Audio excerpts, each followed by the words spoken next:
When it comes to flying, there's a few steps that you have to consider. Let's start with at home. So this is before you even get to the airport, before you fly. So this is a few months before or a few days before you're flying. The first step is an obvious one, but it's to decide where you want to go and when you want to go. The next step is to make sure you have proper identification. Make sure you have a passport if you're flying out of the country, and then some countries, they don't like it if your passport's going to expire within 3 or 6 months, so just make sure your passport is up to date. If you're traveling domestically, make sure you have the proper identification card. So in the United States, we use a driver's license. Probably that's for a lot of other countries as well. But if you're in the United States, just make sure that your driver's license is Real ID compliant. If you're underage and you don't have a driver's license, then just make sure to have an identification card of some kind. The next thing you're going to want to do is shop around for your flight. Now, I highly recommend shopping around and looking at different airlines. Be sure you look on their website, and then also if they have a mobile app, look at the mobile app. Sometimes you can save money if you just compare prices. It's like the same flight, but sometimes on the mobile app it's cheaper. Now, I don't want to overwhelm you, but there are a lot of other websites that do have a lot of the airlines, and they do show some of the cheapest flights and give you a lot of options. This video is not sponsored at all, and I'm just trying to share my experience, but for us, when we travel to Asia, we really like using Singapore Airlines. But when I check online on Singapore Airlines versus Booking.com, the prices are a lot cheaper on Booking.com. Then if I look on the Booking.com app, I can get those prices even cheaper. But just be sure not to get sucked into Pandora's box, because you can go on and on and on about trying to find the cheapest flight and trying to predict which day of the week is the cheapest. So in general, just shop around, but usually you want to look at the different prices of the different flights on different days and just compare. When looking at different flights, you're going to want to check to see if it's a direct flight, which means getting from point A to point B without any stops. If the flight's not a direct flight, it's going to be a flight that has layovers, which is where you're going to be stopping in between point A to point B. These layover stops are going to be occurring between point A and point B, usually at other airports. If this is your first time flying, this is just my personal opinion, but if you can afford a direct flight, I think that's going to be the better option in general, because even for a seasoned traveler, having multiple layover stops or even just like one layover stops is a hassle, and sometimes it can make the travel experience not as good, but it's really up to you. You do you, but if I was your travel agent, I would try to book you a direct flight. When you purchase your ticket, you can pick your seat. Now, most airlines will let you actually pick your seat, but there are some airlines like Southwest Airlines where you're not able to pick your seat, so I'll talk about that in a little bit. If you do get to pick your own seat, there's a few different seats that you can pick from. First, there is the window seat. Now, if this is your first time flying, I would highly recommend just getting the window seat. Try to get something by the wing because it makes for a really good view. It's a very good novel experience, and I still remember my first flight as a child and being able to look out the window. Also, if you're someone that doesn't like to be interrupted a lot, then the window seat is a really good option for you. Alright, the next seat is the middle seat, and this is basically between the aisle seat and the window seat, or if you're on a big plane, it's between the aisle seat and the other aisle seat. So you're in the middle. The next seat is the aisle seat. Now, if you're someone that's part of the small bladder club, then I would recommend getting an aisle seat. Or if you're someone that likes to stretch out your legs or you want to walk around a lot, then get an aisle seat. Aisle seats are my favorite because I do like to get up a lot. However, one thing to keep in mind if you do get an aisle seat is that you are at the mercy of the bladder of the window seat person and the middle seat person. So for them to squeeze by you, you're most likely going to have to get up. Okay, the next seat is something called the emergency exit row seat. And what this is I would not recommend getting this if it's your first flight, because basically you are volunteering to help everyone else on the plane if the plane somehow went down and you're by the water. So you're going to help people get onto the rafts. One perk about being in the emergency exit row seats, which is what we really like, and we try to actually take these seats, is that you do get some extra legroom. Also, we do like to be helpful, so yes, if needed, we are there to help people get into the raft. It's your first flight, so you probably need other people to help you instead of you helping them. So yes, try to get an aisle seat or a window seat. Also, when you purchase your ticket, just pay attention to see if the luggage is included with your flight or if you have to pay an additional fee. Most flights will let you take a personal item, a carry-on bag, and a check-in bag, and I'll discuss what those are in a little bit. Some international flights will also let you take 2 checked-in bags. But yes, just be on the lookout to see if your flight includes luggage, because if not, then by the time you get to the airport, you're probably going to have to pay a luggage fee. All right, once you've finished purchasing your ticket, make sure you save that email, take some screenshots, and then while you're right there, just print out your confirmation anyways. I love technology, I really do, but I'm old school and I still love having a paper copy of my confirmation because what if my phone dies? Or what if my battery runs out? Or what if Skynet takes over? I'm just kidding. If Skynet took over, we probably wouldn't be flying. Also, if you haven't subscribed yet, it would mean so much to me if you just took your finger and just pushed that little subscribe button down there. Here at Build Your Moxie, I cover travel, personal finance, and self-improvement. Okay, the next step that you're going to want to do is acquire your luggage. So, before flying, you're going to want to get familiar with a few different bags. There's a personal item, a carry-on, and a check-in bag. The personal item is a bag that's going to go under the seat in front of you. So normally it's the size of a purse or a small backpack. If you are in the market for a really good personal item, I'm going to link a video in the description box, and the video is going to look like this. If you are someone that's more of a travel backpack type person, then I'll also link that below, and the video is going to look like this. Next is the carry-on luggage, and this is going to go in the overhead bin above you, above your seat. And usually there's a lot of different sizes for the carry-ons, and then some airlines have different size regulations, but most of the sizes are 22 by 14 by 9 inches. Also, if you're in the market for a really good carry-on and it includes everything and it's just so wonderful and the wheels are so smooth, like peanut butter smooth, I'll link that video below, but the video is going to look like this.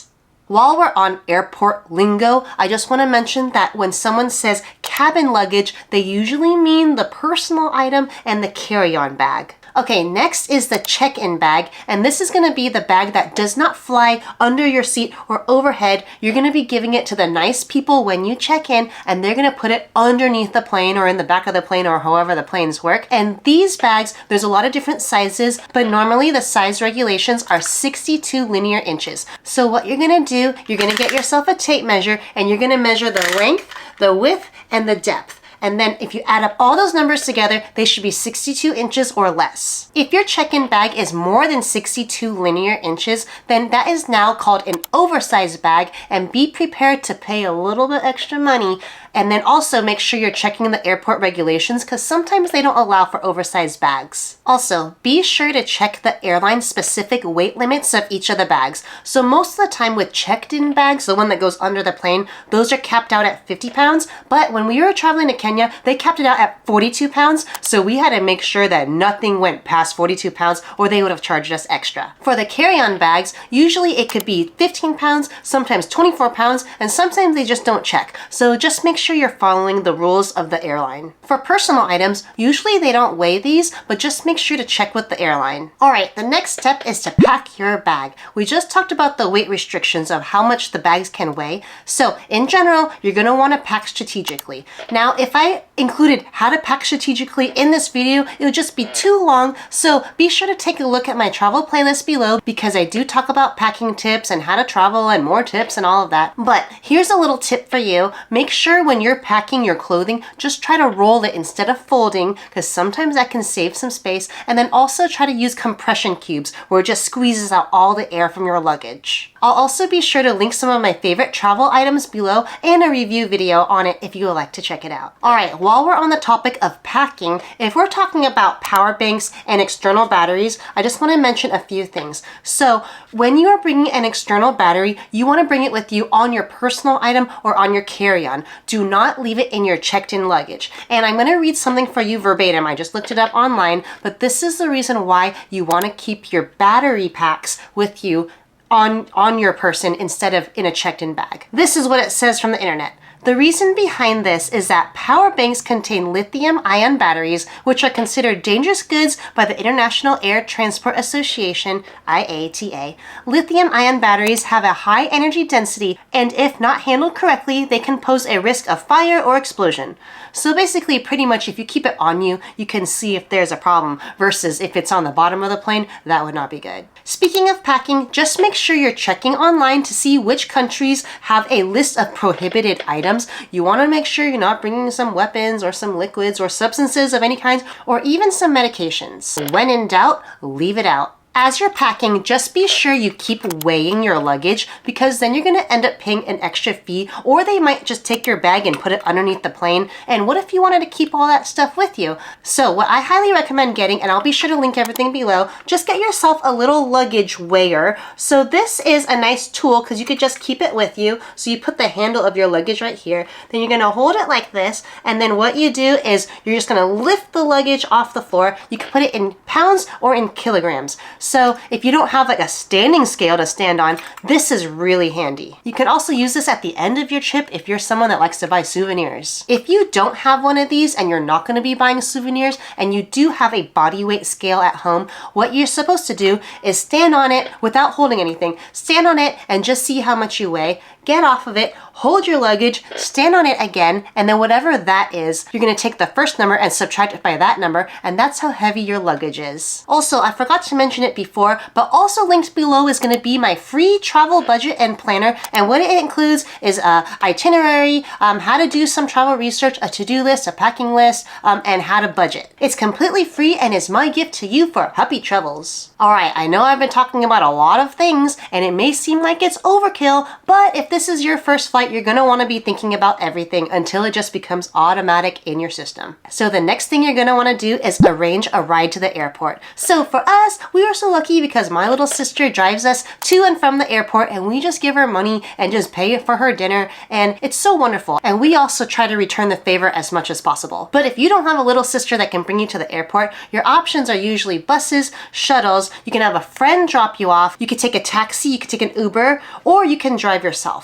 If you do drive yourself, you're gonna have to pay a fee at the airport parking, and usually it's kind of expensive depending on the airport. Also, make sure you turn off your headlights, turn off your lights, because you don't wanna come back to a dead battery. Hide all your valuables and just make sure you don't lose your key while you're on vacation. All right, the next thing you're gonna wanna do is check in for your flight. Now, normally this is 24 hours, sometimes 48 hours before your flight. So what you do is normally look back at the email, or they're gonna send you an email that says, check in for your flight. So you can do everything online. So all it shows is that, yes, I'm still gonna go on this flight, so please don't give away my seat, because sometimes there's other people on standby, and if you haven't checked in, they may think about giving your seat away. So just check in advance. If you are on an airline that does not allow you to reserve seats, like I mentioned before, like Southwest Airlines, make sure you really do check in 24 hours in advance, because normally the earlier you can check in, that means you can be on a sooner boarding group,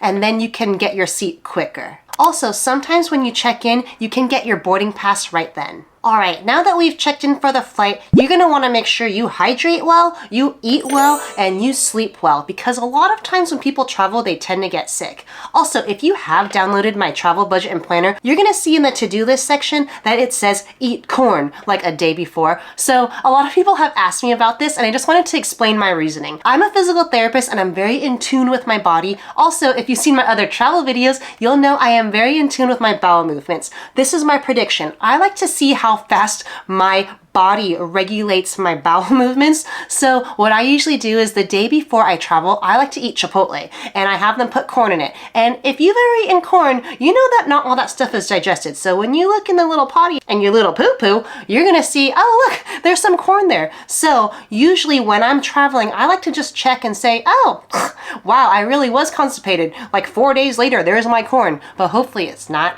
4 days later. Hopefully it's just like the next day that the corn comes out. That's just a me thing.